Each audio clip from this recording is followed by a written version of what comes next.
Señores, horas decisivas, se acerca el voto y a mí me gustaría saber por quién usted va a votar en esta ocasión. Lo leo en la caja de comentarios y a continuación le quiero dejar la opinión del líder histórico de la izquierda en Ecuador, del expresidente Rafael Correa. Si usted lo apoya, deje un me gusta y su opinión en la caja de comentarios. Caso contrario, diga el por qué también en la caja de comentarios. Veamos. Y yo los veo a ustedes, bueno, no los veo, pero al menos el logo está horizontal. Economista, me mencionan acá que es la orientación de su cámara que está chueca. Nosotros lo vemos bien. No, tengo trípode, no, puedo ahí no. inmediatamente. Ahí está perfecto, ya lo voy a acomodar. Una vez se exige que sea horizontal, otra vez que vertical, y aquí ya estamos. No se preocupe. ¿Y cómo anda la vida? A ver, ¿cómo le digo? A ver, el presidente Rafael Vicente, ¿cómo le digo? El huracán encadenado, ¿cómo le digo? Rafael Vicente Correa Delgado, ¿ah? La verdad es que a todos los expresidentes, prácticamente todas las partes del mundo democrático, se les sigue llamando presidente. Usted le dice a Clinton, presidente Clinton, Obama, presidente Obama, Bush, presidente Bush, pero eso puede dar infarto a algunos odiadores y a algunos aterrados en Ecuador. Llámeme como ustedes ven, Rafael Vicente, que era un nombre que no me gustaba mucho hasta que me dijeron que significa vencedor, como ustedes ven, Clever. Okay. Bueno, lo hemos invitado. ¿Por qué? Porque en lo personal yo creo mucho en la democracia. Yo viví dictaduras, pues no es como dictaduras de botas, ¿no? Y salía a las calles, era estudiante colegial y siempre he amado la democracia. Y lo hemos invitado porque los medios de comunicación... ¿Usted salía cuando era estudiante colegial a luchar contra la dictadura? Sí. ¿Cuál era? ¿Juan José Flores? Sí. No, tanto así. No, pero la democracia, señor, la democracia no existe si no hay buena información. Si los medios de comunicación no dan buena información, no dan una información veraz, con responsabilidad, porque la información es un instrumento real para la democracia. Por eso lo hemos invitado, presidente. Yo le digo presidente con todo respeto a todos los que han sido presidentes, porque yo respeto a todos los ecuatorianos. Lo constitucional, Clever, no podemos Sí, señor, sí, señor. Yo recuerdo cada vez que me invitaban a los actos militares, estaba el general Rodríguez Lara, contra el que no tengo nada, bueno, algo porque rompió la democracia, y fue dictador, y lo presentaban como presidente Guillermo Rodríguez Lara. Yo nunca ni lo nombraba porque no fue presidente constitucional. No. Fabián Alarcón no fue presidente constitucional. No, señor. Hace tal cosa como presidente interino. Entonces debemos defender la democracia y el Estado de Derecho. A los presidentes constitucionales que se los llama presidentes, así hayan pasado el mandato. Correcto. Bueno, entremos en materia. Ante todas estas experiencias que hemos vivido los ecuatorianos en estos últimos años, ha aumentado la pobreza, ha aumentado el desempleo, la criminalidad, violencia, etcétera, inseguridad ciudadana. Para usted, estas experiencias, ¿cuántas crisis ha vivido en estos últimos años el país? Primero una reflexión. Usted dijo que en democracia la información es clave. La información es fundamental. Sin información no hay democracia. Para que haya elecciones libres debe tener la verdad. Si en lugar de información recibe manipulación, no podemos llamar a eso elecciones libres. Y la información también es fundamental para el desarrollo, porque tan importante como la acción individual es la acción colectiva. Precisamente esa acción colectiva define un proyecto común nacional. Si no, no tendríamos proyecto nacional. Fuéramos individuos atomizados, cada quien por su lado. Y sin información, vamos a tomar las peores decisiones de acción colectiva, empezando por quién elegimos para que nos gobierne. Entonces, para mí lo más importante, usted sabe, usted es economista, el Premio Nobel de Economía 2024 fue para el nuevo institucionalismo, Acemoglu, Johnson y Robinson, porque dice que las instituciones es lo fundamental para el desarrollo. Es falso, están equivocados. Pongan las instituciones que quieran, que si manipula la información, manipula ese país, controla ese país. La información es clave y la cuestión mediática tenemos que enfrentarla porque mucha prensa, en lugar de ser defensora, guardiana de la verdad, es la primera en robarnos esa verdad. Cierro paréntesis, quería hacer esta reflexión. ¿Cuántas crisis hemos vivido en los últimos años? Así le puedo decir que no he visto destrucción tan profunda y rápida de un país en época de paz. Hemos vivido otras crisis, pero este cambio brutal del 2007 al 2017 cuando éramos ejemplo de todo lo bueno. El segundo país más seguro de América Latina, hoy somos de los más violentos del mundo. La quinta matriz energética más segura del planeta, hoy volvemos a importar energía, a tener cortes de luz, etc. Crecíamos más que el promedio de América Latina, la inversión pública más alta de América Latina, la reducción de pobreza más grande de América Latina, la reducción de desigualdad máxima a nivel de América Latina. Hoy es cero prácticamente la inversión pública y la privada, por eso decrecemos. Hay decrecimiento económico, se han destrozado más de En los últimos años, más de 200.000 puestos de trabajo. Solo con Novoa, como 160.000. Ha crecido en 3 puntos la pobreza absoluta, la desigualdad ha aumentado. Yo no he visto destrucción tan profunda y rápida de un país en época de paz. Y una crisis tan grave también. Esto es más grave, tal vez solo comparable con el 99, porque tenemos por lo menos 6 crisis, antes decía solo 5, lo ha aumentado 1. Crisis de seguridad. Tenemos el inicio del año más violento de la historia, en enero. Más de 700 muertos. Si lo proyecta, hasta final de año serán cerca de 9.000 homicidios intencionales. Tenemos crisis, además que han subido las vacunas, extorsiones. Tenemos crisis eléctrica, energética. Los cortes de luz pasaron porque Diosito Grande, San Pedro Ecuatoriano empezó a llover. Pero mañana hay sequía, el gobierno no ha hecho nada, no sabe dónde está parado, ¿no? De hecho, hasta abril, acuérdense, que decía que era boicot, destituyó a su propia ministra, la enjuició, militarizó las hidroeléctricas, cuando el problema era la sequía. Pero para que vean el grado de desubicación que tenía el gobierno. ¿Qué tal de la situación de paso? Tenemos crisis económica. Lo más difícil de hacer, ¿usted economista? Clever, corríjame si estoy siendo impreciso. Con factores positivos extraordinarios. Remesas generantes récord, más de 6.000 millones en el año 2024. Eso es doble de lo que yo recibía, 4 veces lo que recibía al inicio en el 2007. ¿No? Es cualquier cantidad de dinero. Esto es lo que sostiene la dolarización. Llave abierta, cuenta abierta del Fondo Monetario para prestar miles de millones de dólares. Han recibido miles de millones y me están sobreendeudando. Y no construyen un puesto de alumbrado público. Buenos precios del petróleo, $60-80. E hicieron lo más difícil de crecer. La tercera vez en dolarización. Primera, 2016, por un terremoto que nos destruyó $3.000 millones. Terremoto Pedernales, casi 8 en escala Richter. Segunda vez, 2020 por el COVID, decrecimos 7 y 9%. Y tercera vez por el desastre natural llamado Daniel Noboa, porque con todos los factores a favor, decreció. Pero hubo sequía y cortes de luz. Antes de los cortes de luz, los 3 primeros trimestres del 2024 ya estábamos decreciendo, y con los cortes de luz vamos a crecer aún mucho más. Entonces tenemos la tercera crisis, que es la económica. Cuarta crisis, debilitamiento de los servicios públicos de toda índole. Servicios sociales, no hay ni hilo en los hospitales para coser a los heridos. 200.000 niños han salido del sistema educativo, están con los grupos organizados delictivos o migraron con sus padres. Están otra clase de servicios públicos, el registro civil, de ser el mejor del mundo, que en 20 minutos tenía la cédula. Ahora, en 2 meses no puedo tener ni la cita para pedir la cédula, que no paga a un tramitador, que también está repleto de corrupción. Quinta, crisis, la crisis democrática institucional. Un presidente que invade embajadas, que secuestra refugiados, que destituye a su vicepresidenta, que nombra a una vicepresidenta, que no le da la gana de licencia, y no hay autoridad en el Estado que le ponga un límite. La Corte Constitucional ya tiene la sentencia declarando inconstitucionales, como era clamoroso, los decretos de Noboa. Pero con Lego Leyada lo está demorando hasta después de la elección, cuando las sentencias se deben comunicar inmediatamente. ¿Qué pasa si es una cuestión de vida o muerte? ¿Van a esperar trámites que redacte el voto disidente su opinión? Es pura Lego Leyada, porque todos son cómplices de Noboa y de la destrucción institucional, la destrucción del Estado de Derecho. Desde el 5 de enero, Verónica Abad, vicepresidenta constitucional de la República, Clever, no está a cargo de la presidencia, eso se llama golpe de Estado. Adórnenlo como lo quieran adornar. Y sexta, que le ha aumentado, reflexionando un poco, la crisis moral. Se ha implantado nuevamente la cultura de la trampa, la mentira, el abuso. Y mucha gente incluso aplaude eso, porque todavía no le llega a ellos. Cuando le llegue a ellos, no tendrán dónde recurrir. Pero una degradación moral se permite, la más evidente mentira, pero descarada mentira. Vamos a hacer cárceles flotantes, ¿no? Vamos a poner el salario, la pensión mínima de los jubilados en un salario básico. Nunca voy a aumentar el IVA, nunca voy a aumentar el precio de combustible. No pasa nada. Se miente, se hace trampa, se controla, todo es evidente, ¿no? Se usa recursos del Estado para la campaña y no pasa nada. Yo sí veo con mucha preocupación una crisis moral también en el país. La institucionalidad que viene cada día debilitándose, casi ya no hay institucionalidad. Mire, 2 superintendentes de bancos posesionados por la misma asamblea. ¿Cómo entonces pedimos nosotros que venga la inversión extranjera, que esté la inversión extranjera? Y también todos los días cambiamos las leyes. Ejemplo, la ley de régimen tributario. ¿Cómo explicar esto? Inversión extranjera y leyes tributarias. ¿Cómo explicar esto? La debilidad institucional del país. Todo es trampa, lo que necesito. Lo del super de banco fue una trampa de Lazo. Quería poner a su títere, no ganó el concurso, y entonces puso una acción de protección con cualquier legulillada y hubiese vendido, porque lo más podrido que tiene es cobrar su sistema de justicia. Yo dejé el sistema de justicia ecuatoriano como el de mayor confianza de Estados Unidos. Revisen las estadísticas, revisen las encuestas. Googleen, chicos, como se dice ahora, ¿no? Del verbo googlear, un neologismo.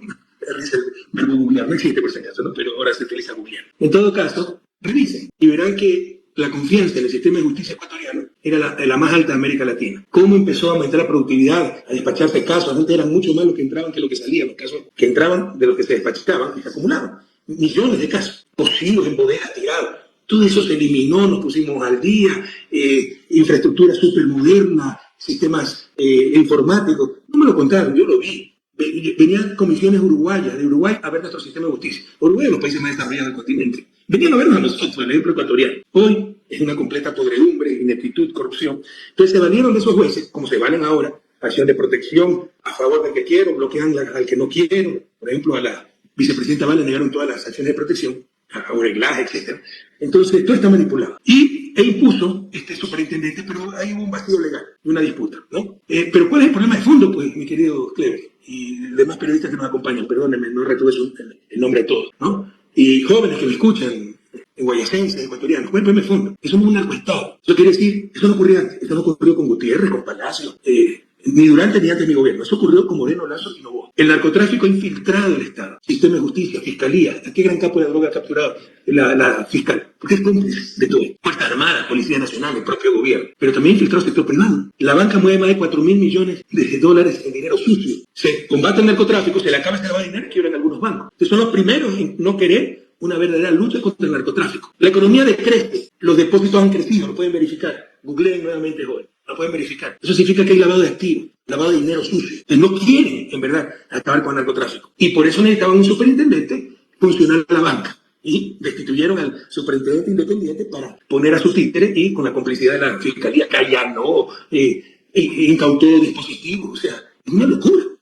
Suponiendo que hayan cometido alguna infracción, no sé, te pasas un par, entonces te allanan, te incautan tu computadora, tu teléfono. Y no es que teman algo a nivel ilícito, pero un teléfono tiene tu vida privada. Supone que tenga fotos íntimas tuyas y tu esposa. Y después te chantajean con todo eso. Abran los ojos ecuatorianos, ven lo que está pasando. Entonces el fue por el superintendente independiente. Queremos un superintendente títere porque se está lavando dinero sucio en la banca ecuatoriana y por eso no hay voluntad de controlar el narcotráfico. ¿Y qué inversión extranjera va a venir por esta condición? ¿Qué inversión nacional? ¿Qué inversionista nacional? ¿Qué migrante que ama su país? ¿O qué otro empresario que vive en Ecuador va a estar lo suficientemente insano mentalmente para invertir en un país sin seguridad, donde abre un negocio, lo vacunan o lo asaltan, sin energía, donde se le quema en una tienda, se le quema el refrigerador, se le dañó toda la comida que tenía para vender, los víveres, etc., perecibles, ¿no? Que hay recesión económica, no hay dinamismo económico, no hay demanda, ha bajado el consumo, donde no hay servicios públicos de salud, de educación, registro civil, donde no hay Estado de Derecho, la base de la civilización, el logro de la civilización. Si no hay Estado de Derecho hay barbarie, hay incertidumbre, la ley del más sapo,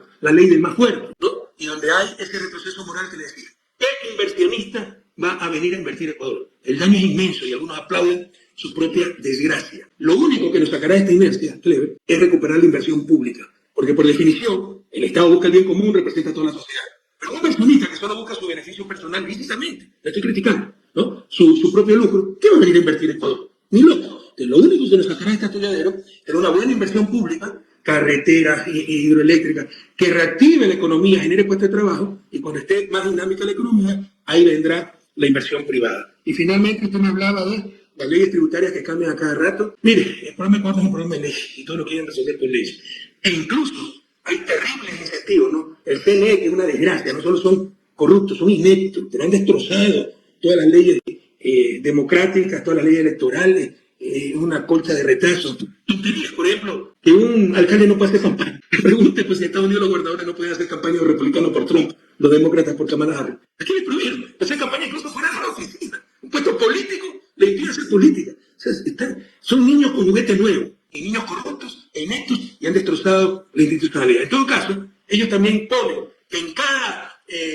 que en cada propaganda asambleísta propongan un proyecto de ley. Cuando este país no necesita más leyes, sino menos leyes, ¿no? Además te censuran, ¿no? ¿Qué pasa si yo quiero presentar a un tipo mudo durante 30 segundos y digo, vota por Correa porque va a ayudar a todos? Es mi problema. El que juzga la ciudadanía. No hay propuesta, se rechaza. Y son ellos los que ya quieren hacer la propaganda de los partidos. Un desastre todo. Son ineptos, altamente ineptos, no solo deshonestos. Pero en todo caso, no hay un problema de leyes, jóvenes queridos, ecuatorianos. Nos sobran leyes. Si se pudieran despertar las leyes, tenemos más ingresos que el petróleo. Necesitamos menos leyes, más voluntad política para hacer las cosas. Por ejemplo, el caso de leyes tributarias. Recaudar, pues. Y tenemos que el principal evasor es el propio presidente de la República. Y así nos viven engañando. Recuerden que hubo la ley no más apagones, tuvimos apagones. La ley de recaudación económica, tenemos recesión económica. Que no es cuestión de leyes, es cuestión de querer y saber. Y este gobierno ni quiere, porque por ejemplo la droga sale en containers de banana del puerto de Guayaquil, ¿no? Ni quiere ni puede, porque no tiene, son incapaces y no saben ni por dónde empezar. Con el economista Rafael Vicente Correa Delgado, expresidente de la República del Ecuador. Vea, año 2019, cero crecimiento. 2020, ya todos sabemos, negativamente crecimos 7.8. 2021 crecimos 4.2 producto de todo lo que habíamos repasado. 2023 cero crecimiento. 2024 recesión económica, cero crecimiento o crecimiento negativo también. Una deuda que supera 85.000 millones de dólares, ya dijo usted, y decimos las estadísticas son claras, alto índice de desempleo, alto índice de pobreza. Es un cuadro realmente dramático el que vive el Ecuador. Y encima 16 candidatos a la presidencia de la República. Entonces, realmente pues, este país se cae a pedazos. ¿Qué tenemos que hacer? ¿Cómo unimos a los ecuatorianos? Señor economista Rafael Vicente Correa Delgado. Unirnos para impedir que se caiga a pedazos. Ya lo hicimos una vez, lo pudimos hacer de nuevo juntos. Claro, la situación es más difícil, porque no, la verdad, en 2007 encontré un país sin dinamismo económico, con todavía las secuelas gravísimas de la crisis bancaria, la GD, no se habían cobrado las deudas, no se habían cruzado, Petroecuador ya todo el mundo estaba quebrado, el IES quebrado, cortes de energía, pero en lugar de echarle la culpa al resto y empezar a perseguir, nos subimos las mangas, arremangamos la camisa para empezar a trabajar día y noche con los ecuatorianos y miren lo que logramos juntos. Ahora es mucho más difícil, porque en 2007 no teníamos un narcoestado. Ahora el presidente se va a jugar la vida. Teníamos problemas de seguridad, teníamos más inseguridad que el problema de América Latina, pero no éramos de los más inseguros del mundo y no había narcoestado. Ahora que se jugará la vida, los propios banqueros, ciertos banqueros corruptos que lucran del dinero sucio tratarán de asesinar a cualquier presidente que luche contra el narcotráfico. Novoa es banquero, por si acaso. El Banco Litoral es parte de la corporación Novoa. Y por eso el presidente que llegue se tiene que jugar la vida. Luis está dispuesto a jugarse la vida. Somos patriotas. Hay un equipo de gente que está dispuesta a jugarse la vida por cumplir su deber. Se pueden resolver las cosas. Pero el 9 de febrero tal vez es nuestra última oportunidad para revivir Ecuador. Por ejemplo, la crisis económica, sabiendo qué hacer, en lugar de tener más de 8.000 millones de dólares inmovilizados en Suiza, el país más rico del mundo, por parte de un banco central que volvió a ser república independiente, burócratas dorados, incrustados de diamante, que obedecen al Fondo Monetario de Washington, pero jamás a su pueblo, tienen que, en lugar de estar articulados en un proyecto nacional, de desarrollo nacional, tienen agenda propia, ya ellos son los que tienen exceso de reservas, dinero del pueblo ecuatoriano, remesas de migrantes, deuda externa, inmovilizada en Suiza. Gran parte de esos recursos se pueden movilizar al país para inversión pública y reactivar la economía. Y los resultados se pueden ver en 4 o 6 meses. Es una inyección fuerte y se reactiva enseguida la economía. Pero hay que querer hacerlo. Esta gente no quiere creer en el Estado. También se puede hacer grandes avances en seguridad, aunque controlar toda la seguridad, llegar a los niveles de 2017 sí nos tomará 4 o 5 años, pero en 6 meses, 8 meses ya se verán grandes avances. Algo similar en energía. Para hacer lo que no se ha hecho en 8 años, una hidroeléctrica no se hace en 3 meses, se hace en 3, 4 años, ¿no? La completa estabilización se verá en 4 o 5 años, pero no tendremos corte de energía si se sabe qué hacer. Por ejemplo, recuperar el parque termoeléctrico, importaciones adecuadas de Colombia y Perú, contratación de barcazas que recién están llegando. Entonces, no permitan pues, que el país se caiga a pedazos. Es que solo un año ha tenido Novoa. Comparen con mi primer año de gobierno. Qué locura que es, queridos jóvenes, ese argumento. ¿Acaso un año no es suficiente para ver en qué dirección va el país? ¿Acaso las cosas han mejorado o empeorado? Antes teníamos, aunque sea, un Estado de Derecho más estable. Ahora ya no hay nada. Ni siquiera guardan las apariencias. Un niño rico acostumbrado a manejar a tiendas bananeras que patea al perro a cada rato, ¿no? Patea al resto como si fueran sus perros. Entonces, comparen con mi primer año de gobierno. En primer año de gobierno no pueden resolver todo. Pues sí pueden resolver mucho. Pero sobre todo, se observa el cambio de dirección de un país. Íbamos retrocediendo, ahora vamos avanzando. Ahora seguimos retrocediendo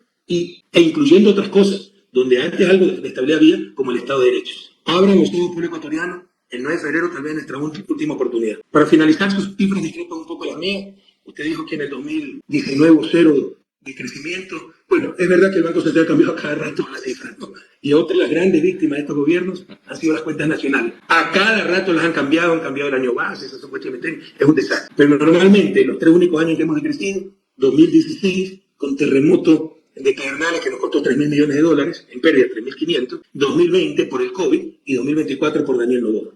Son las 7 de la mañana, 56 minutos. Y esto está fresquito, economista Rafael Vicente Correa Delgado. Y quiero su opinión para beneficio de todos nuestros oyentes y televidentes de Caché. El presidente Donald Trump ya firmó el documento respectivo donde incrementa el 25% de los derechos arancelarios a las exportaciones de Canadá y de México. ¿Cuál para usted será la consecuencia socioeconómica de estos dos países? Obviamente eso va a golpear a Canadá y a México, eso se llama proteccionismo sobre proteccionismo. Y usted puede leer el libro del 2009, Ecuador de banana república a la no república. La hipótesis central de ese libro es que con el neoliberalismo, hasta los 80 tuvimos ya banana república, ¿no? Dependíamos del petróleo, de la exportación de banana. Pero después la destrucción fue tal que ya no podemos llamarlo ni república. Eso no está pasando ahora. Nos convirtieron en una república bananera, pero mismo ni siquiera somos república. Está destrozado el país. En todo caso, yo decía en ese libro, 2009, y el artículo de antes, porque fue una compilación de artículos, que la tan cacareada globalización, novelerías de las cuales los latinoamericanos somos los primeritos cheerleaders, sin saber si nos beneficia, nos perjudica. Hay oportunidades en la globalización, pero hay grandísimos peligros, y yo creo que en el balance final ha perjudicado a América Latina la globalización neoliberal, que no busca un gran mercado, no busca una gran sociedad mundial, no busca ciudadanos del mundo, busca un gran mercado mundial y consumidores mundiales. Y sin gobernanza mundial, como existe gobernanza en los mercados nacionales, los mercados dependen del Estado, del marco jurídico, etc. Eso no existe a nivel internacional, en la ley del más fuerte, en beneficio del más fuerte. Y temo que no me equivoqué. Yo decía en el 2009, la globalización neoliberal durará lo que hagan los beneficios para Estados Unidos. No me equivoqué. Y ya ve cómo Trump está destrozando el tan cacareado libre comercio, parte fundamental de la globalización neoliberal. En todo caso, esto tendrá efectos contra Canadá, contra México. Lo más probable es que se genere una guerra de aranceles que perjudica a ambos países. Los aranceles no son malos, pero cuando son aranceles fruto de una guerra, sin lógica ni concierto, una cosa es aranceles puntuales para proteger ciertos sectores sensibles, ¿no? Por ejemplo, en nuestro país, la agricultura, la leche, la carne, que todo eso quiere abrir importaciones, no hubo. El Tratado de Libre Comercio que está firmando son peligrosísimos. Leche en polvo de Canadá, eso destroza la industria lechera ecuatoriana, la ganadería, ¿no? Entonces hay que saber poner aranceles y proteger ciertos sectores sensibles, donde no tenemos competitividad, porque tenemos diferentes niveles de productividad. A nivel de industria se llama industria infantil. Eso lo han hecho todos los países del mundo, ¿ya? Pero esta guerra de aranceles sí puede ser muy nociva, también para la economía de Estados Unidos, por si acaso. Y pronto los consumidores estadounidenses, cuando compren artículos mucho más caros de México, de Canadá, empezarán a reclamarle al propio Trump. En efecto. Presidente, ¿me puede hacer un favor? Deme chance 3 minutos porque yo vivo la publicidad, pues, ¿no? ¿Le parece? No se preocupe, claro, lo entendemos muy bien. Ya, me espera un momentito, por favor. Vamos a la pausa. 1 minuto. A propósito, el 20 de enero de este año, 28 de enero de este año, hemos cursado invitación al señor presidente de la República, Daniel Noboa, así para una entrevista tal cual como se la estamos haciendo al expresidente Rafael Vicente Correa Delgado. Pero ni fu ni fa, pero no importa. Bueno, vean, por eso digo, yo soy amante de la democracia. Porque si no hay democracia, no hay desarrollo, como lo acaba de decir también el expresidente Rafael Vicente Correa Delgado. Bueno, pero bueno, allá, entre blancos, dijo uno. Pero sí le ha llamado la atención a la ciudadanía en general, economista Rafael Vicente Correa Delgado, esto de que en campaña el presidente ahora, Donald Trump, por segunda vez, dijo que iban a quitar de la presidencia a Nicolás Maduro, que esto, que lo de acá, que lo de allá. Y de pronto nos ha extrañado, particularmente yo me he quedado sorprendido, de que haya enviado un miembro de su gobierno a hablar con el señor Nicolás Maduro. ¿Qué lectura tiene usted al respecto? Ya, algunas reflexiones previas en función de sus reflexiones, ¿no? Mire, ¿por qué no va? En la campaña, sabemos los lineamientos de la campaña, le han prohibido hablar. Usted ve que ni siquiera en la tarima habla 2 minutos y se va. Le han recomendado solo actos de caravana, jamás estar en debate, jamás estar en medio de comunicación, para que no demuestren toda su incapacidad, todas sus limitaciones. Esto es una estrategia de campaña. Por eso no está dando entrevistas a nadie, no solo a usted, revise, ¿no? Y revisen los actos de campaña. No es que haya un meeting donde habla 15, 20 minutos, no. Si habla 2, 3 minutos y algunas veces no habla, solo va en la caravana y se va, es recomendación de sus estrategas para no demostrar sus limitaciones. Oiga, presidente, pero si baila, si baila en la tarima, eso sí, ¿ah? Eso sí, puede bailar, pero baila bien feo, cuidado, no te como baila. Bueno, yo bailo bastante feo. Pero un discurso coherente, ¿le he escuchado? Porque no es capaz de hacer ese discurso coherente sin teleprompter. Y por eso la recomendación es, huye de cualquier debate, huye de entrevistas y huye de discursos largos de tarima. Máximo 2, 3 minutos, cualquier evento sin preguntas, sin nada, porque es incapaz de responder. Bueno, sobre democracia y desarrollo también, porque esa es mi área. Quisiera que sea así. Quisiera que no haya desarrollo sin democracia, pero no es verdad, mi querido Clemente. De hecho, tal vez por excepción, sobre todo en los países de desarrollo tardío, de hecho ninguno se desarrolla en democracia. Corea del Sur, ¿no?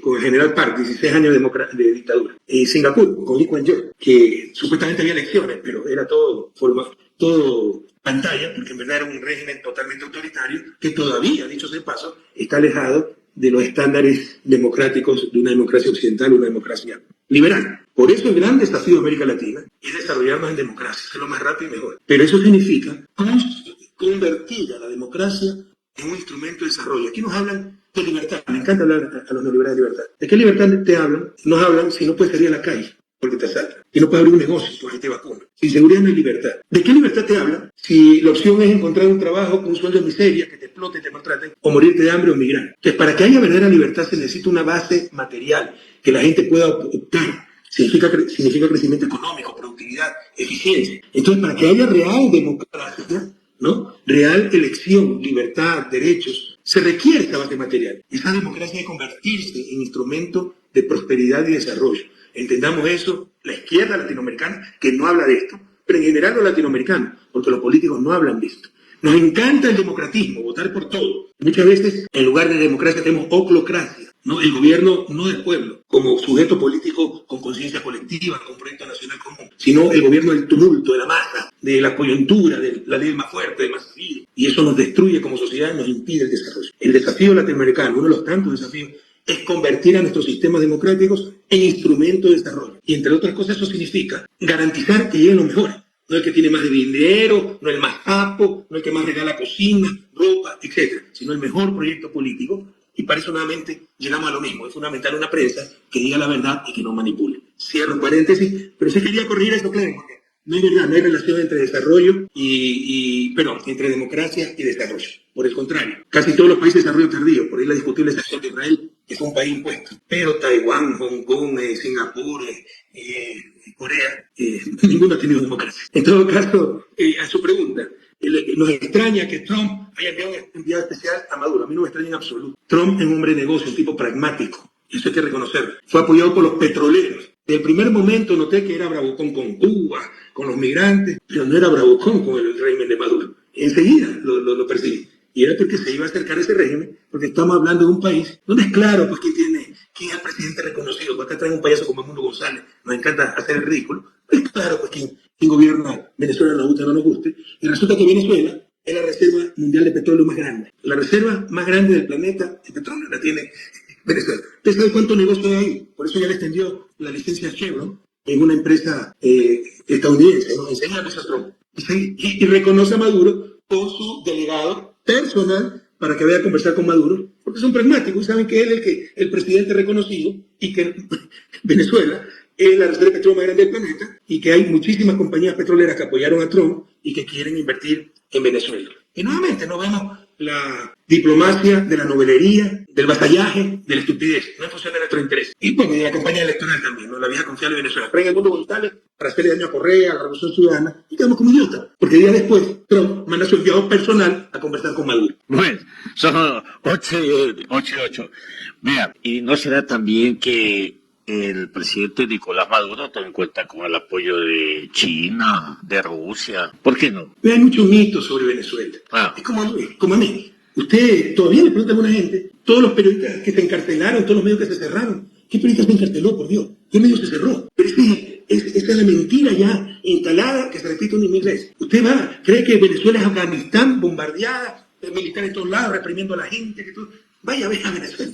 En este momento, el año pasado fue la economía que más creció en toda América Latina. Así fue. Yo no quiero seguir profundizando porque hay que desviarnos a los problemas nacionales, porque también es cómico que se habla de la dictadura de Maduro. Bueno, ya que ya tienen un Maduro de dictador, acá tenemos un Morito de dictador, porque no llega ni a Guineo el pobre, ¿cómo se llama este muchacho? Daniel Noboa. Pero ¿acaso Maduro invadió embajadas? ¿Secuestró refugiados? El Mundo González se refugió en la embajada de España y le dieron salvoconducto. Acá invadieron una embajada y secuestraron un refugiado, atentando contra todos los tratados internacionales, contra la Constitución de la República del Ecuador y contra las leyes, el Código Penal. Luego destituye a su vicepresidenta, nombra a otra vicepresidenta, le importa tres cantimplora la ley electoral, hace lo que le da la gana. Y nos preocupamos de la dictadura de Maduro. Preocupémonos de la dictadura de un morito llamado Daniel Noboa, compañero. Eso es lo que está destrozando al país, no Venezuela. Sí, con los militares.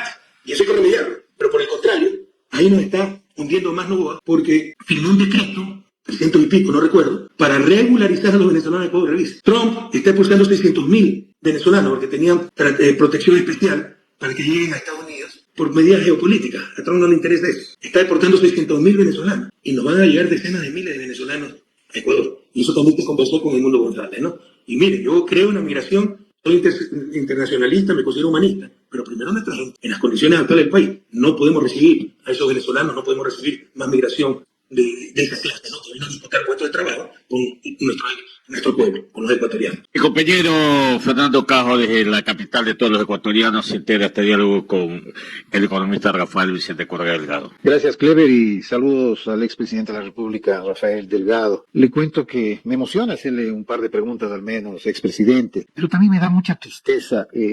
Ha sido casi 50 minutos en el cual se ha hablado de que estamos en un país en soletas, un país destruido en lo económico, en lo social, y bueno, sí, se han esgrimido cifras también, pero la realidad también es otra acá en el país. Se ve un parque automotor circulando, se ve que la gente al menos tiene algo que comer, no es el reflejo, por ejemplo, de los hermanos venezolanos que han migrado y que se ve por cientos acá en las calles también mendigando, lo que da mucha tristeza. Y a usted también le debe entristecer por ese carácter humanista que tiene, expresidente. Pero bueno, ahora, consultémosle, expresidente, ¿el retorno al Ecuador suyo está cerca? ¿Hay posibilidades de que retorne al Ecuador? Por favor, buenos días desde acá, desde Quito. Muchas gracias. Una reflexión sobre lo que dijo antes de hablar de mi retorno, que parece que preocupa a muchos, ¿ya? Venezolanos mendigando, eso es muy triste. ¿Y usted cree que no hay ecuatorianos mendigando en este momento en Nueva York? ¿Usted cree que no hay niños de 8, 10 años, 11 años, vendiendo chicles en las estaciones del metro de Nueva York? ¿No? Que desgarre el alma. Y nosotros no tenemos bloqueo, porque eso se lo olvidó decirte. Venezuela tiene hace 10 años un bloqueo criminal. Venezuela no puede vender su petróleo. Imagínense si Ecuador no pudiera vender su petróleo. No aguantamos ni 6 meses. Esto lo único pequeños detalles que están bloqueados y que ni siquiera pueden vender su petróleo. Lo hicieron quebrar a Venezuela. Un país, Ecuador, Chile, con un bloqueo como el de Venezuela, lo conozco muy bien, se hubiera extinguido. Venezuela no solo que resistió, sino que el año pasado fue la economía que más creció. Por supuesto, le redujeron a la tercera parte por la producción, pero al menos ya no está retrocediendo, sino avanzando, a diferencia de Ecuador, que sin bloqueo está retrocediendo, y nosotros también tenemos mendigos, y tenemos niños que venden chicles en las estaciones de metro de Nueva York. En todo caso, mi retorno me parece que es lo que angustia a algunos, eso no es lo importante es rescatar el país. Yo retornaré cuando les gane, porque a nivel nacional la Corte, el sistema de justicia está totalmente podrido. Jamás aceptaré un indulto así gane Luisa. Eso es reconocer que es algo malo y que me están perdonando. Yo les voy a ganar en las Cortes internacionales. El problema es que el sistema, hay dos sistemas de justicia internacionales para esta clase de casos, ¿no? Para casos penales, el Tribunal Internacional de La Haya. Pero para esta clase de casos hay dos sistemas, el interamericano, Comisión y Corte Interamericana de Derechos Humanos, y el de Naciones Unidas, el Comité de Derechos Humanos de Naciones Unidas, donde fueron los Isaías, por ejemplo. Recuerda que dije ganaron el caso y no era tan así. Pero ya hay jurisprudencia, en función de esa sentencia, hicieron muchas cosas. En todo caso, mi caso está en el sistema de Naciones Unidas. Dios mediante este año se resuelve y les voy a ganar, ¿no? Y tendrán que revisar mi caso, ¿no? En función de este dictamen de Naciones Unidas, porque lo dice la Constitución e incluso hay jurisprudencia con los hermanos Isaías. Entonces ahí regresaré al país, por supuesto que quiero regresar a mi patria. Quiero regresar a mi patria para dar un abrazo a mi madre, a mis amigos, visitar lugares tan entrañables, sentir el olor de la cordillera, el olor de nuestras playas, el olor a lluvia de Guayaquil, ver a nuestra gente, dar los abrazos, visitar tumbas de tantos amigos, parientes que murieron y no pudimos estar ahí por esta miserable persecución. Sin embargo, el daño ya está hecho. Jóvenes queridos, nadie se engañe, el daño ya está hecho. 8 años, ¿no? Nos han perseguido, el dolor humano, Jorge Glass sepultado en vida en una cárcel de alta seguridad. Supóngase que Jorge Glass es un corrupto. ¿Qué hace en una cárcel de alta seguridad? ¿Qué hace con una visita de una persona por mes? Porque eso es el régimen de visita que tiene. Eso es tortura. Eso es atentado a los derechos humanos, ¿no? Es ensañamiento, y algunos aplauden esa miseria humana, ese encono, esa inquina. En todo caso, cuando son perseguidos, centenas de miles de dólares gastados en abogados, energía, tiempo que pudo ser dedicado a escribir, a estudiar, nuestras familias han sufrido, pero sobre todo destrozaron al país. Por la persecución destrozaron al país. El daño ya está hecho, ¿no? Pero ojalá sirva de algo. Tremendo daño, tremendo dolor humano sirva de algo. Nunca más permitir tanta trampa, tanto abuso, que condenas por influjo psíquico en tiempo récord, en pleno COVID, para evitar que me inscriban. Se hicieron a Lazo presidente. Nunca más permitir tanta trampa, tanta sinvergüencería. Un Trujillo que se declaró emperador. Fraude democrático como el de Moreno ganó con nosotros y nos traicionó totalmente. Eso es imposible en un país civilizado. Eso es imposible en una democracia madura. Aprendamos de la historia de la dura experiencia que hemos tenido que pasar y nunca más permitamos estas cosas. Sean correístas, anticorreístas, aquí no estamos defendiendo un movimiento político, aquí no estamos defendiendo una persona, estamos defendiendo la democracia, los derechos humanos, la institucionalidad, la verdad y el país. Fíjense el odio, la persecución, lo que ocasionó. No nos pudieron destruir a nosotros, pero sí lo destruyeron ustedes y destruyeron a la patria. Expresidente, y a propósito, ¿qué es lo que le duele más a usted de lo que ha sucedido desde que incursionó a la política, desde que llegó a ser presidente, de su reelección? ¿Qué es lo que más le ha dolido? La destrucción del país. O sea, mi proyecto vital es mi país, entrar a política. Mi sueño siempre fue, y por eso me preparé toda la vida, Claire me conoce de la universidad, que prepararme. Por eso me especialicé en desarrollo. ¿No? El desarrollo económico no es una materia que guste mucho, porque como es una materia medio multidisciplinaria, no tiene tantas matemáticas, aunque la teoría del crecimiento sí, una profesora de teoría del crecimiento, ¿ya? Pero no hay teoría del desarrollo. El análisis del desarrollo va mucho más allá que la teoría del crecimiento neoclásico. Pero por arrogancia, los economistas del mainstream, de la corriente principal de pensamiento, prefieren estar rigurosamente equivocados a vagamente acertados. Pues hacen tremendos modelos de crecimiento económico, el modelo es solo con capital humano y tantas tonterías, que no sirven para nada. Pero qué bonito, qué buenas ecuaciones. Le preferimos estar rigurosamente equivocados a vagamente acertados. En el análisis del desarrollo, usted tiene que analizar la historia, sociología, otras escuelas del pensamiento, la escuela historicista alemana, la escuela institucionalista, que va un poco más allá de las matemáticas neoclásicas. Entonces eso nos gusta mucho, ¿no? Porque queremos pasar como rigurosos científicos de una ciencia exacta como la física. Y economía primero no es ciencia, es una disciplina. Una disciplina es un área de conocimiento humano que puede tener una parte científica, pero tiene gran parte no científica y mucha parte política, ¿no? Y segundo, que si le llegamos a conceder el rango de ciencia, claramente una ciencia inexacta como la medicina, tiene que ver caso por caso. No puede sacar leyes generales como en la física o en las propias matemáticas, ¿no? Entonces, los economistas saben que este no es un área que hay mucho prestigio, ¿no? Entonces, cuando uno escoge el desarrollo humano, yo escogí también política monetaria internacional y finanzas públicas, porque siempre mi orientación fue hacia el sector público, ¿no? Y cuando uno escoge esto es porque en verdad tiene una vocación para ver cómo mejorar el nivel de vida de la gente. Yo no le veo razón de estar en la economía si no logramos el objetivo central de la economía. Mejorar el bienestar de las personas, sacar a toda la humanidad de su desarrollo, que no haya un pobre en todo el planeta. Entonces me especialicé en esto y mi proyecto vital era trabajar porque salga mi país a su desarrollo. 200 años son suficientes para de su desarrollo. Llevamos 200 años como república independiente y no hemos logrado superar su desarrollo. No necesariamente uno tiene que entrar a la política. Estaba en la academia uno puede contribuir muchísimo. Desde el empresariado uno puede contribuir muchísimo, pero con ese objetivo común, sacar al país a su desarrollo. La vida, Dios me dio la oportunidad de servir como ministro de Finanzas y luego como presidente de la República y pude hacer mucho. Pero este es mi proyecto vital, ¿no? Entonces lo que más me duele es ver que se destruyó eso. Tenía mucha esperanza.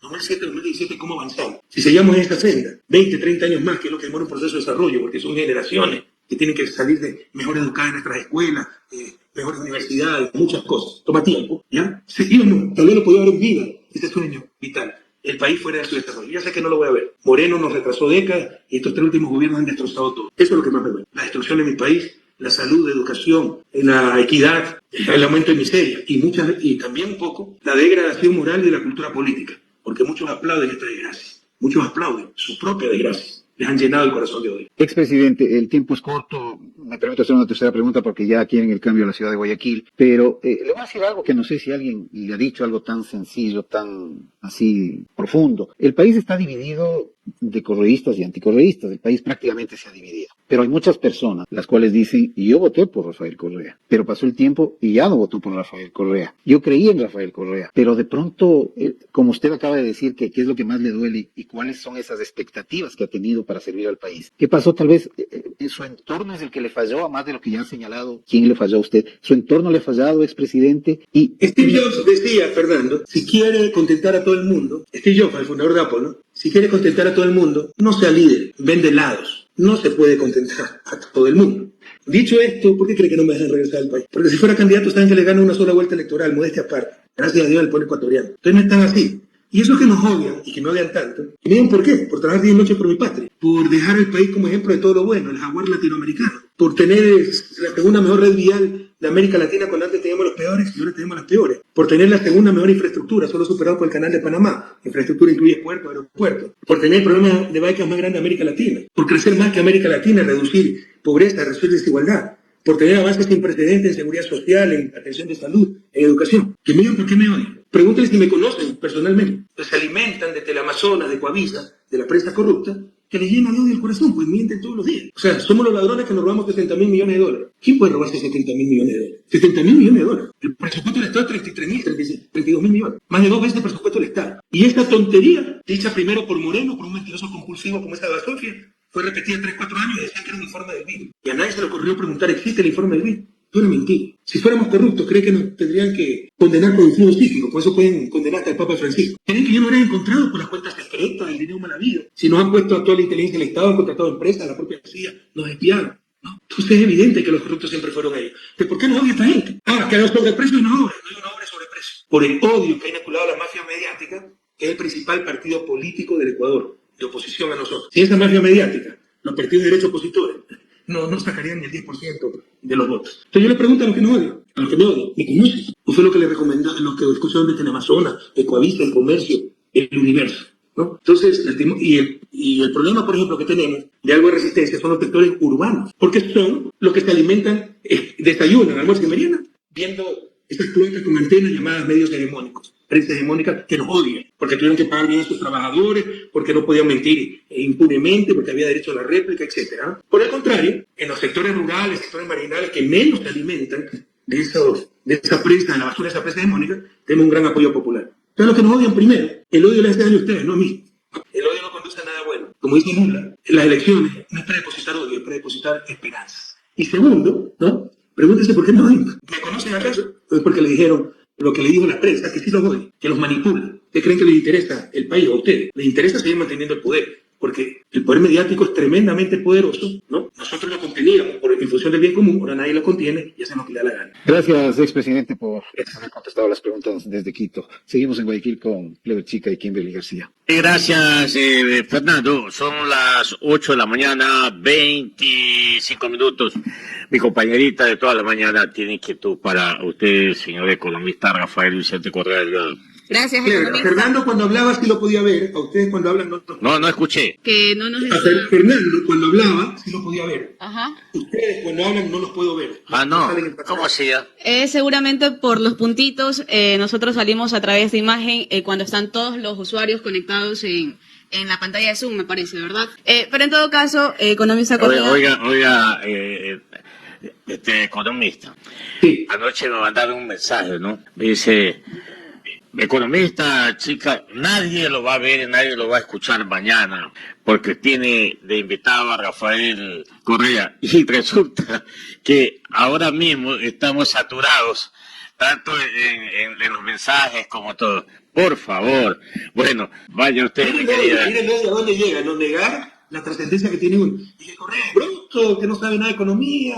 O sea, yo puedo ser adversario de Jaime Nebot. Yo no le voy a decir bruto a Jaime Nebot, porque no es bruto. De hecho es brillante, yo creo que Ryan es brillante, muy inteligente. Entonces, es el signo de mediocridad, queridos jóvenes, huyan de la mediocridad como de la peste. Signo de mediocridad, que porque te odio, entonces eres ladrón, eres bruto, eres todo. No, eso es para justificar mi odio y sentirme superior sobre aquel que odio. Y eso es mediocridad, ¿ok?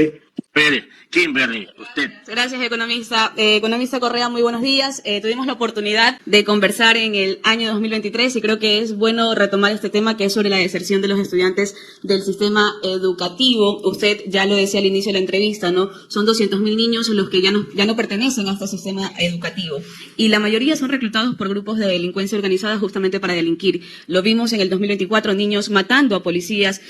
Ahora poco, en diciembre de 2024, también perdimos a 4 niños aquí en las Malvinas, en la ciudad de Guayaquil. ¿Cómo vamos a hacer, o con su experiencia, qué hacer, cuáles serían los puntos más importantes para reconstruir ese tejido social que yo creo que se ha perdido mucho en los sectores vulnerables, no solamente de la ciudad de Guayaquil, sino en todo nuestro país? Mire, para solucionar las cosas hay que saber, conocer. Usted, por lo menos, Kimberly, debe entender si va a ser presidente. Cuidado, que no va a ser presidente para aprender, porque está en juego el bienestar de todo un pueblo. Estos tipos nos ofrecieron plan feliz que nunca existió, ¿no? Todo fue una farsa, y mira, hoy lloramos lágrimas de sangre, hemos tenido el enero más violento de la historia, y el inicio del año más violento de toda la historia del país. Entonces debe conocer. Todo el mundo le habla de seguridad, y va a haber más pistola a la policía, más chalecos. Para empezar, la crisis de seguridad se divide en dos: seguridad, crimen organizado, que es la mayor, que es la fuente de mayor violencia, la gente que te mata, te envía a los sicarios, etcétera, pelea entre carteles de la droga y tantas cosas más. Y la delincuencia común, El tipo que no tiene para comer es al asaltar, ¿ya? Entonces, y las estrategias son totalmente distintas. El crimen organizado es un crimen transnacional. Se recibe las drogas de Colombia, las armas de Perú, se las exporta del puerto de Guayaquil a la droga a los puertos de Europa. Entonces, para enfrentarlo se necesita coordinación internacional y no hay ninguna. De hecho, lo poco que se ha avanzado, por ejemplo, otra vez que se metió preso a un capo mediano de la droga, fue por una investigación hecha en España, solito en España, que les digo, bueno, ya tienen que meter preso a este tipo, ¿ya? Lo poco que se ha avanzado, Estados Unidos, Teddy está preso, porque allá se hizo el juicio. Si fuera por la fiscalía de Salazar, Teddy sería impune, aunque no tiene que ver, al menos no conozco si tiene que ver con el caso de la droga. Pero lo poco que se ha avanzado en droga es porque se ha hecho investigación unilateralmente en otros países. Le he dicho, ya, pues, no sean descarados. Miren, nos mandaron 20 toneladas de droga, metan preso a este tipo. Si no, aquí no había nada. Entonces, requiere coordinación internacional. Nosotros tenemos el Ministerio Coordinador de Seguridad, que lo eliminó Moreno y dijeron, bravo, están luchando contra el Estado obeso de Correa, y lo hizo quedar como idiota Correa. Ese es el Ministerio de Seguridad. Además de coordinar el Ministerio de Justicia, que se encargaba de las cárceles, que también eliminaron. Además de coordinar el Ministerio Interior, que se encargaba solo de la seguridad ciudadana, y de la policía, que también eliminaron. Entre otras instituciones, coordinaban las CONVIFRON, Comisiones Binacionales de Frontera, donde coordinamos la lucha contra el narcotráfico y el crimen organizado con Colombia y Perú. Todo se destruyó, hoy lloramos lágrimas de sangre. Entonces, el crimen organizado, transnacional, se combate con cooperación internacional. Y están ansiosos de darnos esa cooperación internacional. Si en Europa ya el principal problema es la droga, ya hay violencia. Yo vivo en Bélgica. Hay tiroteo en el centro de Bruselas entre bandas de narcotraficantes. Y saben que esta cocaína viene de Ecuador y quedamos, pero por la pata de los caballos, queda el prestigio del país. Están ansiosos de darnos cooperación. Pero no existe la voluntad, porque les explicaba al inicio de este programa, que el narcotráfico ha infiltrado el Estado, pero también el sistema bancario, que lavan miles de millones de dólares y no les interesa perder el negocio. Coordinación internacional. Se requiere inteligencia, no solo armas patrulleros que no les están dando, más gasolina, más balas. Inteligencia para descubrir la estructura de la organización criminal. Porque si usted solo agarra a un capo, lo reemplazan 10 capos en Calcada. Tiene que agarrar a toda la estructura. Inteligencia para saber la ruta de la droga, las empresas fantasmas que están exportando droga. El Bernardo Manzano, hermano Inés Manzano, ministra de este gobierno, triplicó en el gobierno de Lazo, era ministro de Agricultura, el gerente de Corporación Novoa, dicho usted pasa. Es lo mismo, Lazo, Novoa, Moreno son lo mismo. ¿No? Triplicó los permisos de exportación de droga para que pueda exportar más droga a la mafia albanesa. Se requiere entrar en inteligencia, estas empresas fantasmas, la ruta del dinero, la ruta de la droga, la ruta de las armas, pero destrozaron la inteligencia y la utilizan solo para perseguir adversarios políticos. Se necesita tecnología, escáneres en los puertos, incluso vigilancia satelital para ver cómo sacan la droga del Putumayo colombiano. Es hasta sencillo bloquear este paso de droga porque es en la selva, por un río. Pero no hay la voluntad de hacerlo. Se requieren inhibidores telefónicos en las cárceles, interceptaciones telefónicas para ver qué están haciendo estos tipos. La ruta del dinero con sistemas avanzados de vigilancia financiera. Así se combate el crimen organizado, no solo con más pistolas, a la policía atacando a los militares, un presidente disfrazado de Rambo con el casco que le da hasta la cintura, el enano que es, subió en una tanqueta. Eso es para el show, para engañabobos, pero así no se combate el crimen organizado. Este crimen organizado ahora viene la delincuencia común. Están interrelacionados, porque la pobreza, la miseria, los jóvenes que no pueden ni trabajar ni estudiar, son fácil presos por los crímenes de los grupos organizados delictivos. Hay barrios donde gobiernan estos grupos, los grupos organizados delincuenciales, GOD, perdón. Y incluso en la campaña lo hemos visto, hay que pedir permiso para entrar. Y los jóvenes están agradecidos con ellos, porque les pagan un sueldito por cuidar las armas. En Navidad son los que arman la fiesta para el barrio. Ellos son la presencia del Estado, los grupos delincuenciales. El país está destrozado. ¿Ya? Hay relación entre delincuencia común y delincuencia organizada. Pero ¿cómo se combate la delincuencia común? Y se afecta de esa forma también a la delincuencia organizada. Un desarrollo humano. No hay seguridad estable. Querida Kimberly, usted es joven, le escucho al menos joven, no la puedo ver, sin desarrollo humano. ¿Eso qué significa? Empleo digno, ingreso, buenas condiciones de vida, los niños que tengan acceso a la educación, la población que tenga acceso a sistemas de salud. Y todo se ha destrozado. Y sin ese desarrollo humano, hagan lo que le dé la gana, denle más pistolas más grandes a la policía, cómprenle superjets, submarinos, misiles, tanquetas a las Fuerzas Armadas, y sáquenlas a las calles, que seguirá habiendo delincuencia común, delincuencia organizada, y todo eso significa violencia e inseguridad en el país. Son 8 de la mañana, 33 minutos, ya terminando este diálogo muy fructífero, indudablemente, con el expresidente Rafael Vicente Correa Delgado. ¿Qué criterio le merece a usted este festín de encuestadoras? Es otra cosa que hay que regular, por amor de Dios. Confundimos libertad con abuso, con libertinaje. Eso no es libertad. No, eso sería inaceptable en un país desarrollado. Una empresa como Sedato, que siempre pone a su cliente, al que le paga, como ganador en primera vuelta. Nunca lo tiene. Y vuelve a mentir. Esa gente hay que retirarles el permiso. ¿Te da libertad de prensa? No. es defender los derechos del ciudadano, el derecho a la verdad, a recibir información, no manipulación. Entonces yo creo que después de estas elecciones hay que ver quién es quién dijo la verdad, quién mintió. Y hay que endurecer las leyes, porque eso hace daño a la democracia, eso hace daño para el desarrollo. Tenemos que defender la verdad como un bien supremo. Yo, si tenemos una asamblea constituyente, voy a proponer que se reforme la Constitución para poner a la verdad como un derecho constitucional, ¿no? Ojalá que se reforme la Carta de Naciones Unidas del año 1948, para la Carta de Derechos Humanos, para poner a la verdad como un derecho humano. Cuando me roban la verdad me están haciendo un gran daño, en el individual y en lo colectivo.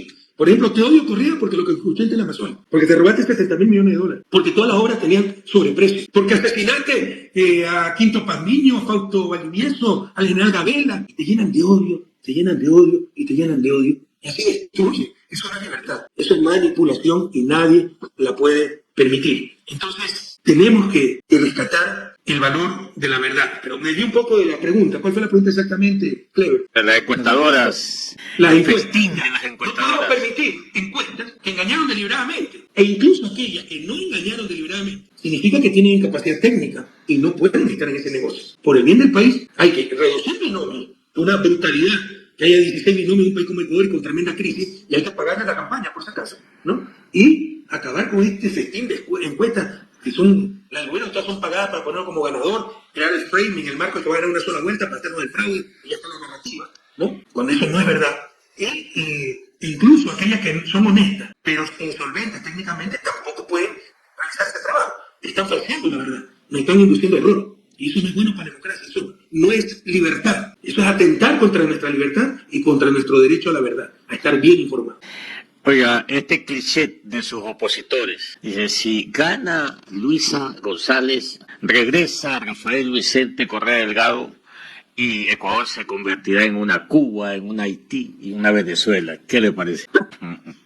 Creo que lo que convirtieron a Ecuador en Venezuela son ellos, ¿no? Y Haití, buen ejemplo, porque siempre ponen de ejemplo el fracaso de la izquierda, Cuba y Venezuela que están bloqueadas. Haití no está bloqueado y tiene todas las instituciones capitalistas liberales, democracia liberal, mercado, etc. Y el país más pobre del mundo, del mundo, de América Latina. El país más pobre del mundo no está en África, sino en América Latina. Pero nunca dicen, miren el fracaso del capitalismo y de la institucionalidad liberal, ¿no? Pero dígame, ¿qué razón tiene eso? En los 10 años de gobierno, ¿es que vivíamos peor? ¿Es que no se podía salir a las calles? ¿Es que como ahora se destituía vicepresidenta, se hacía trampas, se incumplía la licencia y tantas tonterías que ha hecho este muchacho? ¿De dónde sacan esas tonterías? Ya el que se deja engañar con esas boberías, perdóneme, ya no es un problema mío como político, ¿no? Ya es un problema psiquiátrico. Y hay que recomendarle un buen psiquiatra, porque ya es creer cualquier tontería. O sea, ¿por qué? Primero, que es un pecado que yo pueda retornar cuando los juicios que se montaron contra nosotros son una payasada y son el hazmerreír del mundo. Pero esto es un pecado que yo pueda regresar a mi propia patria, ¿no?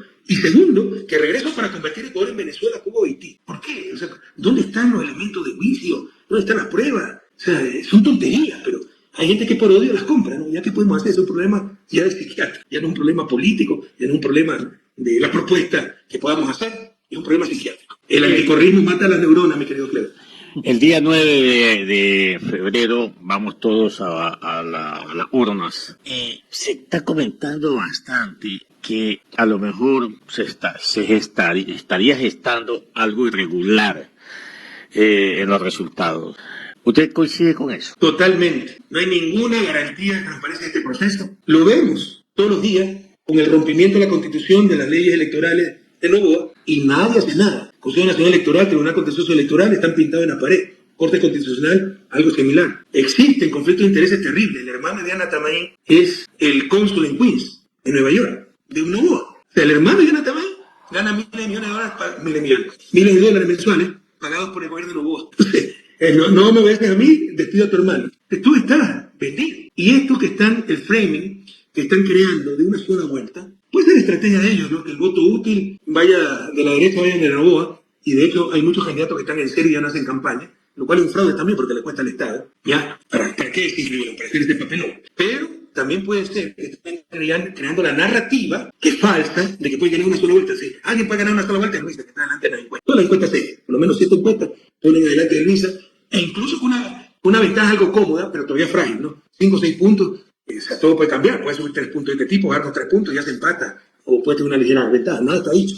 Pero las encuestas nos ponen arriba y con una ventaja razonable, tampoco mínima. Pero en todo caso, la que pudiera ganar una sola vuelta sería Luisa. Esto ya está creando esta narrativa, y eso nos lleva a pensar que quieren hacer fraude. Además, descaradamente, las Fuerzas Armadas, sobre todo cierta parte de la fiscalía, que están con Noboa, y son los que trasladan y cuidan las urnas. El Consejo Nacional Electoral está totalmente vendido a Noboa. Tribunal Contencioso Electoral totalmente vendido a Noboa. Corte Constitucional descaradamente, vergonzosamente vendida a Noboa. Gran parte de la prensa hegemónica totalmente parte de Noboa. Entonces, la única garantía son los observadores electorales, pero por supuesto que hay grandes probabilidades de fraude, y por eso le pido al pueblo ecuatoriano votar el 9 de febrero, no como odio, por infinito amor a su patria, con esperanza, toditos 5, y que nos den una amplia victoria. Porque si la victoria es estrecha, probablemente no la roben. Hemos leído a Friedman, Milton Friedman, el creador de la Escuela Monetaria de Chicago, y en una entrevista que le hacen a él sobre las drogas, dice que si Estados Unidos deja de prohibir el consumo, tal como se hacía con el alcohol, el whisky, los cigarrillos, allá en Chicago, si se deja eso de prohibir, ya se evitaría todo esta tragedia del narco. ¿Qué opinión le merece usted? Lo se refiere a Milton Friedman, ese que defendía la libertad de elección, la libertad económica, la libertad de mercado, pero admiraba la dictadura de Pinochet. Bueno, creo que todos lo hemos tenido que leer, pero por obligación y por supuesto, y por si acaso. Y el tiempo ha demostrado que estaba totalmente equivocado, como era evidente. Pero en todo caso, en esto probablemente tiene razón y coincide. Mira, el caso de la droga es análogo al caso del alcohol en los años 20 en Estados Unidos. De hecho, el alcohol es una droga, una droga suave, pero droga. Y droga más mortífera que las otras drogas. Mucha más gente muere por efecto del alcohol, directo de su salud, accidente de tránsito, etcétera, que por la droga. ¿Ya?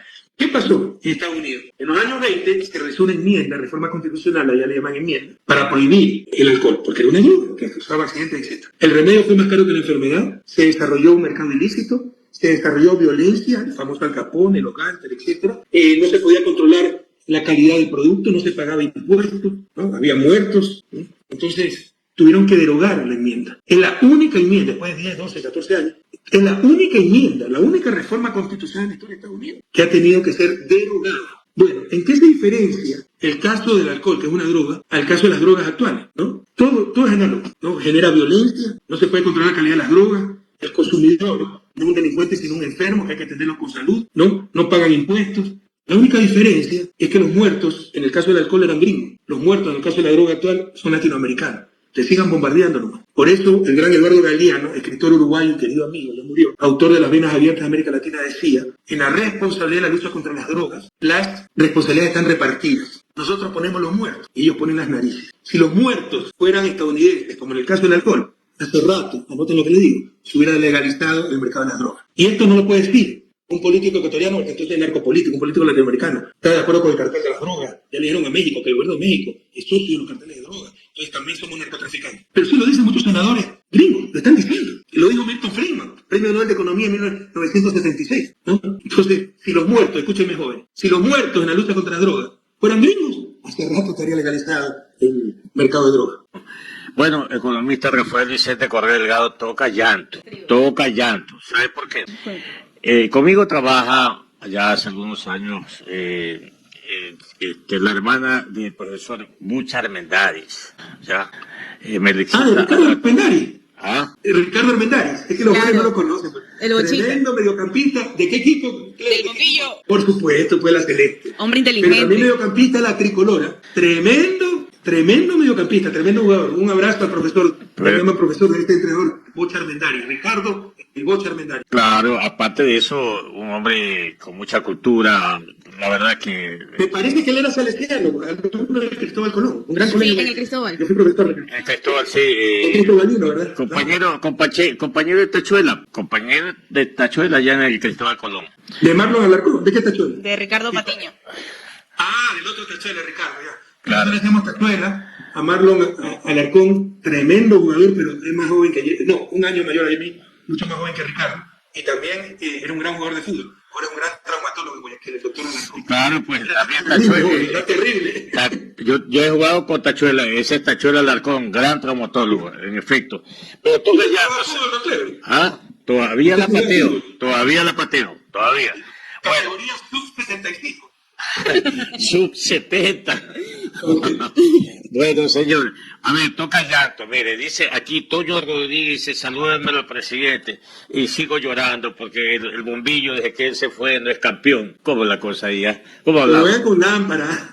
Todo el mundo dice que yo iba con Billo, yo me enteraba por el periódico. Por el periódico, créanme, lo del Banco del Pacífico, que auspició el Estadio Capo, me enteré por el periódico, lo empecé a averiguar, ¿no? En esta época el presidente del Banco del Pacífico era Dosti Vieira, que era MLCista. Digo, Dosti, ¿tú aprobaste esto? Sí. Pero adivina a quién van a culpar por esto. Parece que yo lo hice. Pregúntele, entrevístelo. Spray Vieira. ¿No? Entonces muchas cosas yo me enteraba por el periódico y que yo ayudé a Melec. No, lo que pasa es que uno era melecista, transmitía ese optimismo y los intangibles son importantes, ¿no? Ese optimismo, esa voluntad de victoria, bueno, animaba al equipo, pero realmente en lo concreto, como ministro de Economía incluso recuerdo, no, fue muy tarde, pero no pude parar una gradería que se querían hacer en el Estadio Capul. Omar Quintana era asambleísta, que en paz descanse, era directivo de Melec, y logré esa asignación. Pero eso bendito esas asignaciones, porque se necesitaba tanto en el país, no podemos estar financiando marcadores, tribunas en estadios de clubes privados de fútbol, ¿no? Entonces, sinceramente, si nunca yo busqué auspicios ni nada. Tal vez se le abrían las puertas porque también que el presidente le melecista. Yo directamente no me involucraba. Acaba de alentar a Chivo Armendari, que llora todos los días por el MLE. Bueno, en todo caso, aquí también mi compañerita es azul. Y hay que respetar eso, ¿no? ¿Sabe que yo festejé y me alegré muchísimo? El día sábado se realizó la Noche Amarilla acá. Fue una fiesta verdadera y qué buena idea de los dirigentes de Barcelona y MLE, que hayan hecho un clásico en la Noche Amarilla y un clásico en la Explosión Azul. Me alegró muchísimo, créamelo. Y bueno, pero no ayer en la Noche Amarilla, pues Melec siempre con tanta delicadeza, sensibilidad, cortesía, te dejó ganar, ¿no? Porque, bueno, Ya no dice. Bueno, El 11 de febrero nos vemos, Por la presidente. consideración. Claro, el 11 de febrero tenemos la revancha con avance, Barcelona. avance. Presidente, Que llevaron a Carles Puyol, ¿no? Sí, El jugador histórico de la selección española y del Barcelona de España, ¿no? oiga, a ver, No era el más técnico, por si acaso, Puyol no era el más técnico, pero metía tanta garra que los compañeros lo designaron capitán, ¿no? Era un líder, pero no era el mejor. Presi, el economista mencionaba que para que usted nos vea tiene que deslizar la pantalla a la izquierda para que salgamos todos los usuarios que estamos en el Zoom. Sí, ahí sí lo veo. Ahí No, estamos. a usted no lo veo. Lo veo a Fernando nada más, pero a usted no lo veo. Pero están todos los usuarios. Sí, pero está en una H en su cuadro, en su pantalla, no hay imagen. Qué lástima. Hay un cuadro donde hay una H y en el otro hay una silueta. Bueno, en todo caso, me alegra verlo bien, lo veo bien de salud, que es lo más importante. Estoy saliendo todavía un virus de 3 semanas que me ha tenido tumbado, gripe, mal del estómago, un virus que campea en Europa, vino enfermo. Pero bueno, ya estamos saliendo. La familia, ¿todo bien? Hay peligro de que sobreviva. ¿Todo bien con la familia? Preocupación de algunos, sí, pero la vida es dura, ¿no? Porque ya los chicos crecen. Yo tuve una familia, un matrimonio mixto internacional, entonces están por todos lados. Bueno, Los chicos se me han ido a estudiar, el menor sigue estudiando, pero fuera de Bélgica. Mi hija vive en el sur de Francia, mi otra hija vive en Latinoamérica como corresponsal de prensa. Entonces, es duro, ¿no? Porque los hijos se van. bueno, un abrazo para usted, que le vaya bien. Encantado. Fernando, Kimberly, gracias a todos ustedes y por medio de esta radio, pues, y que están transmitiendo muchas más emisoras, muchas gracias por esta retransmisión. Un abrazo a Guaya, a Pichincha, a toda la patria. Este 9 de febrero, no a votar como hoy, no están las urnas para depositar hoy, están para depositar amor, esperanzas. Toditos 5 y juntos reviviremos a la patria. Un inmenso abrazo. Gracias. Gracias a Radio Guacamilcoche. Esa es la situación según el expresidente Rafael Correa. Yo pienso igual. Y dígame usted, ¿qué piensa al respecto de nuestro país y de la opinión del expresidente Correa? Un cordial saludo y nos vemos más tarde.